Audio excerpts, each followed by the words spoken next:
نہ ان کے گھر جاؤں گا اور نہ ان کے مخالفین سے ان کی صلح کراؤں گا۔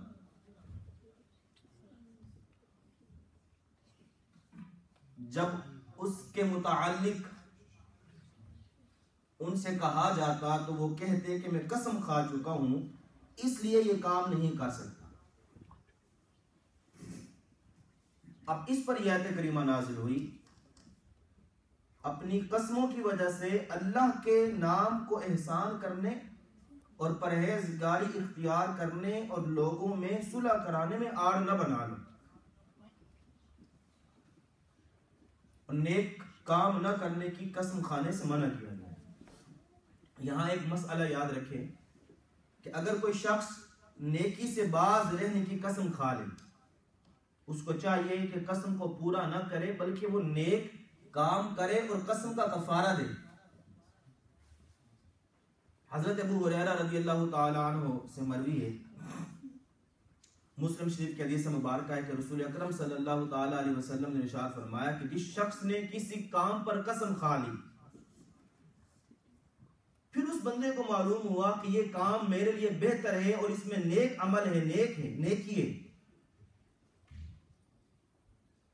اس کے خلاف میں ہے، تو چاہیے کہ اس امر خیر کو کر لے اور قسم کا کفارہ دے۔ قسم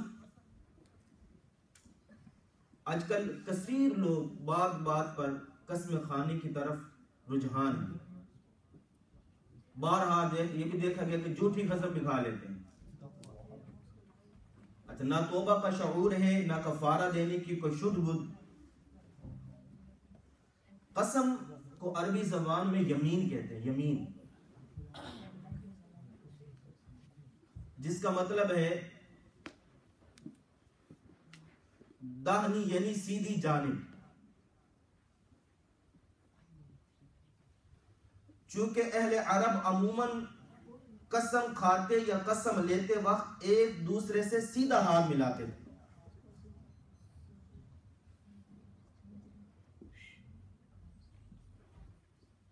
اس لیے قسم کو یمین کہتے ہیں۔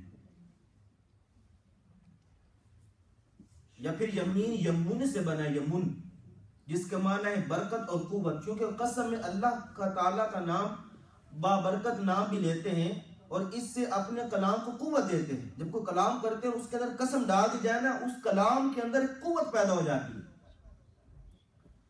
اس لیے اسے یمین کہتے ہیں، یعنی برکت والی گفتگو۔ اور شرعی اعتبار سے قسم اس عقد یعنی عہد و پیمان کو کہتے ہیں جس کے ذریعے قسم کھانے والا کسی کام کے کرنے یا نہ کرنے کا پختہ پکا ارادہ کر لیتا ہے۔ مثلا کسی نے یوں کہا کہ اللہ عز و جل کی قسم میں کل سارا قرض ادا کر دوں گا، تو یہ قسم ہے۔ اچھا، اس میں قسم کی 3 قسمیں بھی ہیں۔ وہ کون سی قسم ہے جس کے اندر آدمی کو کفارہ دینا پڑتا ہے؟ قسم 3 طرح کی ہوتی ہے، یاد رکھ لیں۔ ایک ہوتی ہے لغو، ایک ہوتی ہے غموس، اور ایک ہوتی ہے منعقدہ۔ لغو، غموس اور منعقدہ۔ اچھا، لغو کسے کہتے ہیں؟ لغو یہ ہے کہ کسی گزرے ہوئے یا موجودہ امر یعنی معاملے پر اپنے خیال میں یعنی غلط فہمی کی وجہ سے صحیح جان کر قسم کھائے اور در حقیقت وہ بات اس کے خلاف یعنی الٹ ہو۔ مثلا کسی نے قسم کھائی کہ اللہ کی قسم زید گھر پر نہیں ہے، اللہ کی قسم زید گھر پر نہیں ہے، اور اس کی معلومات میں یہی تھا کہ وہ بندہ گھر پہ نہیں ہے، اس کی معلومات میں یہی تھا کہ وہ زید گھر پر نہیں ہے، اور اس نے اپنے گمان میں سچی قسم کھائی، مگر حقیقت میں زید گھر پہ تھا، وہ بندہ گھر پہ تھا، تو یہ قسم لغو کہلاتی ہے اور یہ معاف ہے اور اس پر کفارہ نہیں ہے۔ اس پر کفارہ، بندے کو معلوم تھا، بندہ جانتا ہے کہ فلانا بندہ گھر پہ، وہ قسم کھا لیتے فلانا بندہ گھر پہ. اب اس کے گمان میں تو وہ ٹھیک تھا کہ بندہ گھر پہ ہے، لیکن حقیقت میں وہ بندہ گھر پہ نہیں تھا. اگر وہ قسم کھا لیتا ہے تو ایسی قسم کو کہتے ہیں لاغو، یعنی اس قسم کے اوپر کفارہ نہیں ہے.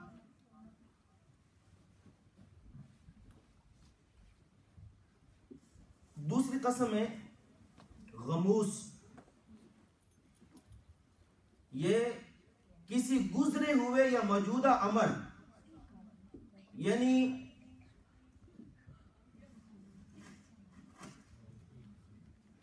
آپ آگے آ جائیں، اب بیٹا آپ آگے آ جائیں، آپ آگے آ جائیں.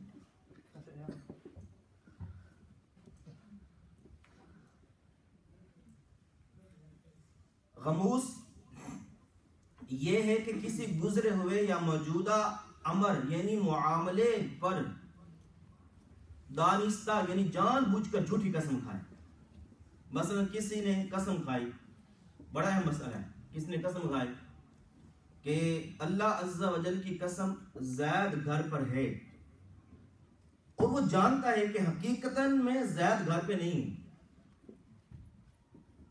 اللہ کی قسم زید گھر پر ہے اور وہ جانتا ہے کہ حقیقتاً زید گھر پر نہیں ہے، تو یہ قسم غموس کہلائے گی اور قسم کھانے والا سخت گناہگار ہوگا، اور اس کے اوپر استغفار توبہ فرض ہے، مگر اس بندے کے اوپر کفارہ لازم نہیں.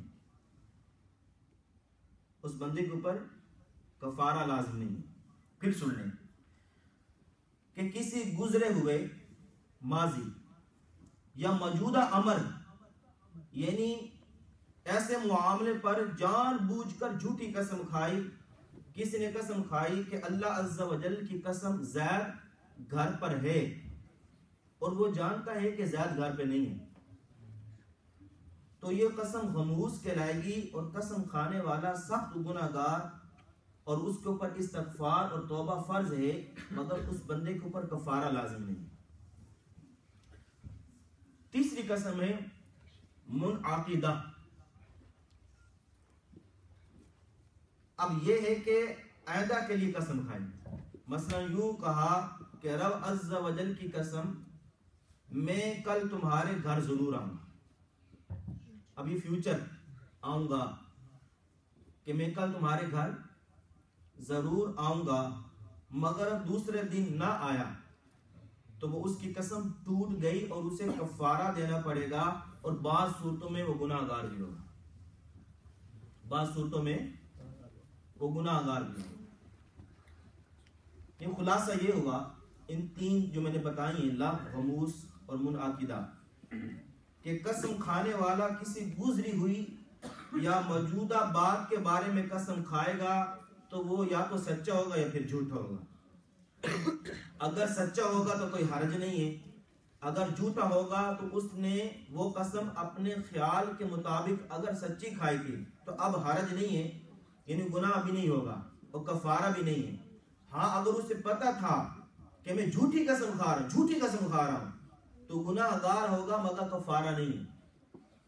اور اگر اس نے آئندہ کے لیے کسی کام کے کرنے یا نہ کرنے کی قسم کھائی تو اگر وہ قسم پوری کر دیتا ہے تو فابیہا، یعنی خوب بہتر، ورنہ اس بندے کو کفارہ دینا ہوگا، اور بعض صورتوں میں قسم توڑنے کی وجہ سے وہ گناہ گار بھی ہوگا. مثلا ہم کسی دکان پہ جاتے ہیں اور کہتے ہیں کہ یہ کپڑا کتنے کا ہے، اور وہ بندہ قسم کھاتا ہے کہ اللہ کی قسم یہ 100 روپے کا ہے، یہ 100 پاؤنڈ کا ہے، حالانکہ وہ 50 پاؤنڈ کا ہے، حالانکہ وہ کیا ہے 50 پاؤنڈ کا ہے. اب اس بندے نے کیا، یہ جھوٹی قسم کھائی. اب اس بندے کے اوپر یہ کیا ہے، توبہ اور استغفار ضروری ہے، لیکن اس بندے کے اوپر کفارہ نہیں، اس بندے کے اوپر کفارہ نہیں.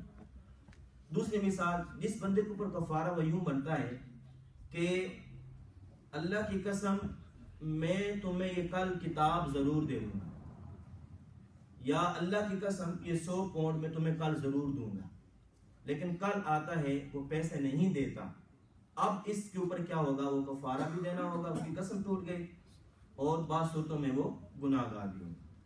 اچھا، رسول اکرم صلی اللہ تعالی علیہ وسلم کا فرمان عالی شان ہے، اللہ کے ساتھ شرک کرنا، والدین کی نافرمانی کرنا، کسی جان کو قتل کرنا، جھوٹی قسم کھانا یہ کبیرہ گناہ۔ اور حضرت سیدنا آدم صفی اللہ علی نبینا وعلیہ الصلوۃ والسلام کو سجدہ نہ کرنے کی وجہ سے شیطان مردود ہوا تھا، لہٰذا وہ آپ علی نبینا وعلیہ الصلوۃ والسلام کو نقصان پہنچانے کی طاق میں رہا کہ کوئی موقع ملے ان دونوں کو میں نقصان پہنچاؤں۔ اللہ عز و جل نے حضرت سیدنا آدم و حوا علی نبینا وعلیہ الصلوۃ والسلام ورضی اللہ تعالی عنہ سے فرمایا کہ جنت میں رہو، جہاں دل کرے بے روک ٹوک کھاؤ، البتہ اس درخت کے قریب نہ جانا۔ اب شیطان نے کسی طرح حضرت سیدنا آدم و حوا علی نبینا وعلیہ الصلوۃ والسلام ورضی اللہ تعالی عنہ کے پاس پہنچ کر کہا کہ میں تمہیں شجر خلد بتاؤں۔ حضرت سیدنا آدم صفی اللہ علی نبینا وعلیہ الصلوۃ والسلام نے منع فرمایا، تو شیطان نے قسم کھائی، شیطان نے قسم کھائی کہ میں تمہارا خیر خواہ، یعنی بلائی چاہنے والا ہوں۔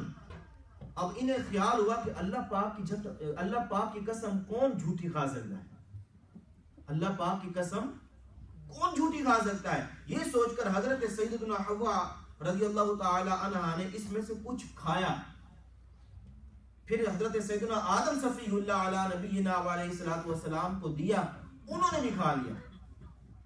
اللہ تعالیٰ قرآن مجید کے اندر ارشاد فرماتا ہے فَوَسْوَسَ لَهُمَا الشَّيْطَانُ لِيُبْدِيَ لَهُمَا مَا وُرِيَ عَنْهُمَا مِنْ سَوْآتِهِمَا وَقَالَ مَا نَهَاكُمَا رَبُّكُمَا عَنْ هَٰذِهِ الشَّجَرَةِ إِلَّا أَن تَكُونَا مَلَكَيْنِ أَوْ تَكُونَ مِنَ الْخَالِدِينَ۔ پھر شیطان نے ان کے جی میں خطرہ ڈالا کہ ان پر کھول دے ان کی شرم کی چیزیں جو ان سے چھپی تھیں، اور بولا تمہیں تمہارے رب نے اس پیڑ سے اس لیے منع فرمایا ہے کہ کہیں تم دو فرشتے ہو جاؤ یا ہمیشہ جینے والے، اور ان سے قسم کھائی کہ میں تم دونوں کا خیر خواہ۔ یہاں پر مفتی نعیم الدین مراد آبادی رحمت اللہ تعالی علیہ لکھتے ہیں کہ معنی یہ ہے کہ ابلیس ملعون نے جھوٹی قسم کھا کر حضرت سیدنا آدم علی نبینا علیہ الصلوۃ والسلام کو دھوکہ دیا، اور پہلی جھوٹی قسم کھانے والا ابلیس ہے، شیطان ہے، جس نے اللہ کے نام کو مذاق بنایا، اللہ کے نام پر جھوٹی قسم کھائی۔ اور حضرت آدم علی نبینا علیہ الصلوۃ والسلام کو گمان بھی نہ تھا کہ کوئی اللہ عز و جل کی قسم کھا کر جھوٹ بھی بول سکتا ہے، اس لیے آپ نے اس کی بات کا اعتبار کیا۔ اب جو اللہ تعالیٰ کی جھوٹی قسم کھاتا ہے، لوگوں کو بیوقوف بناتا ہے، اپنا مال بیچنے کے لیے جھوٹی قسم کھاتا ہے، تو اس کا حشر کس کے ساتھ ہوگا؟ اس آیت کے مطابق میرے آقا صلی اللہ تعالی علیہ وسلم نے ارشاد فرمایا جو قسم کھا کر کسی مسلمان کا حق مار لے، قسم کھا کر کسی مسلمان کا حق مار لے، اللہ عز و جل اس کے لیے جہنم واجب کر دیتا ہے اور اس پر جنت حرام فرما دیتا ہے۔